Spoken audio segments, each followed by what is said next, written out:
అక్రమ ఫైనాన్స్లో జిత్తుల మార్లట. ఎవరెవరో ఇల్లు. తండ్రి సుశీల్ కుమార్ అహూజా, కొడుకు ఆశీష్ అహూజా అట. సునీల్ ఆశీష్ అహూజా ఇచ్చేది వైట్ మనీ, తీసుకునేది మాత్రం బ్లాక్ మనీ అట.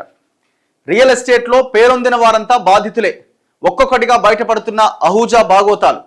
సహకరించిన సైఫాబాదులో పనిచేసిన సిఐ ఎలాంటి ఇబ్బందులు రాకుండా నెల్లూరు కాంట్రాక్టర్ అండ. బీఆర్ఎస్ ఎమ్మెల్యేకు కాంట్రాక్టర్ వియంకుడు కావడంతో ఫుల్ సపోర్ట్ అట. బీఆర్ఎస్ ఎమ్మెల్యేకు ఆ కాంట్రాక్టర్ వియంకుడట, అందుకే ఫుల్ సపోర్ట్ అట. దయాదాక్షిణ్యాలు లేకుండా రాక్షసంగా రియల్టర్స్ను వేధించిన అహూజా ఫ్యామిలీ. కూతురు పెండ్లుందని కార్డిస్తే పెళ్లికి తెచ్చిన బంగారం వడ్డీగా ఇవ్వాలని వేధింపులట. క్షణక్షణం బాధను తట్టుకోలేక ఇప్పటి వరకు 40 మంది బాధితులు చచ్చిపోయారట. అహూజా ఫైనాన్స్ దందాపై స్వేచ్ఛ ఎక్స్క్లూజివ్ స్టోరీ. 6 నుంచి 10 రూపాయల వడ్డీతో రియల్టర్లకు కుచ్చుటోపి. ప్రాపర్టీస్ తనఖా పేరుతో ఇష్టారీతని రిజిస్ట్రేషన్లట. ఇప్పుడు ఆ రియల్టర్లకి ఏముంటుంది పాపం, చిన్న చిన్న రియల్టర్లకి. ఇప్పుడు బడా పెద్ద పెద్దోళ్ళు వాసవి లాంటి వాడు వీడైతేనేమో వాళ్ళే ముంచుతారు. అది ఇంకొక గ్యాంగ్ అది. ఇప్పుడు వీళ్ళు చిన్న చిన్న రియల్టర్స్ పాపం అక్కడ పెట్టుబడులు పెట్టడానికి ఇంకో దానికి ఆ డబ్బులు సమకూర్చుకునే ప్రయత్నంలో భాగంగా వీళ్ళ దగ్గరికి వెళ్ళిరు అనుకోండి, ఖతమైగా వైట్ మనీ ఇస్తారు, బ్లాక్ మనీ తీసుకుంటారు. అంటే మీరు ఇచ్చేటప్పుడు చెక్కులు గిక్కులు ఇస్తారు, మళ్ళీ తీసుకునేటప్పుడు మాత్రం క్యాష్ మాత్రమే కావాలంటారు. సో ఇట్లా ఇక కొంత కట్టని వాళ్ళని అట్లా ఇట్లా ఉన్నారనుకోండి, వాళ్ళు ఏదైతే మార్టిగేజ్ చేయడమో లేకపోతే ఆ భూములు ఇది చేయడమో అవి ఉంటాయి కదా, దాన్ని వీళ్ళ పేర్ల మీద రాసేసుకుంటారు. ఇక వేధించి ఆ రియల్టర్లను చంపడానికి కూడా ప్రయత్నం చేస్తారట. సుశీల్ కుమార్ అహూజా రియల్ ఎస్టేట్ రంగంలో ఈ పేరు నిండా ముంచేసే పెద్ద సునామీ.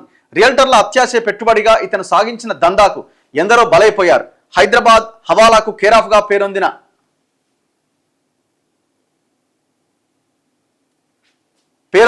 వైట్ మనీ బ్లాక్ చేసుకోవడమే కాకుండా ఆస్తులను రాయించుకొని అరాచకాలకు పాల్పడడంలో దిట్ట.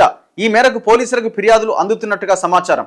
రియల్ భూమి ఉన్నప్పుడు భరించిన బాధితులు ఇప్పుడు వడ్డీలు కట్టలేక ఆత్మహత్యలే శరణ్యమంటున్నారు.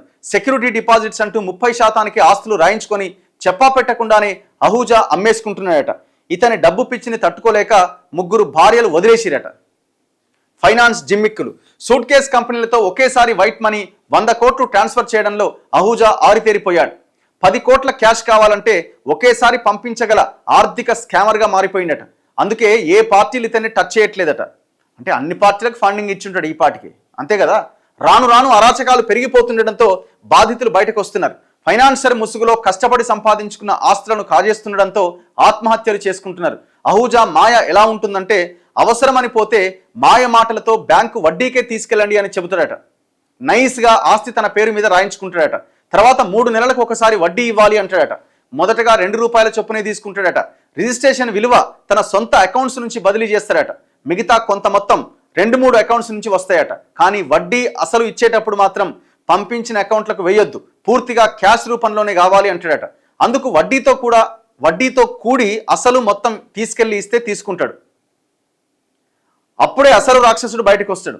తీసుకెళ్లిన డబ్బును వేరే వ్యక్తులకు ఇచ్చేస్తారట. ఆ తర్వాత కొడుకును పిలిచి లెక్కలు తీస్తారట.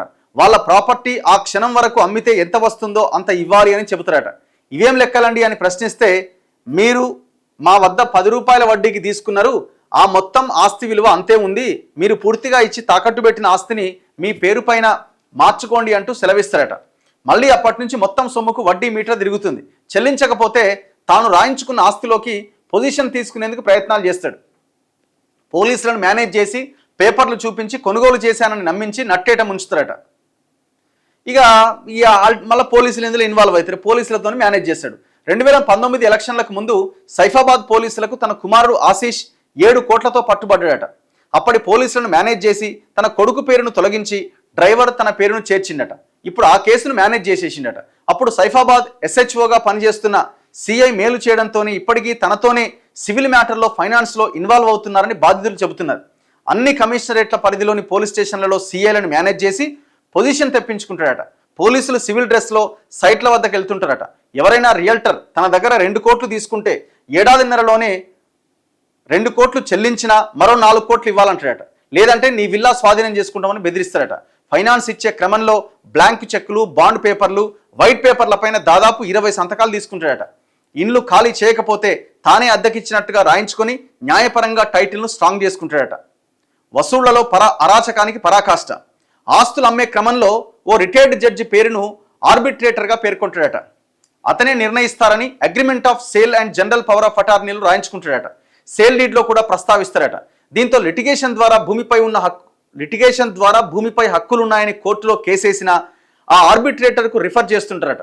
బేగం బజార్కు చెందిన రిటైర్డ్ జడ్జితో అందరికీ చుక్కలు చూపిస్తుంటారట. తాను ఉండే ఇల్లును సైతం ఫైనాన్స్కి ఇచ్చి కబ్జా చేశాడని ఆరోపణలు ఉన్నాయి.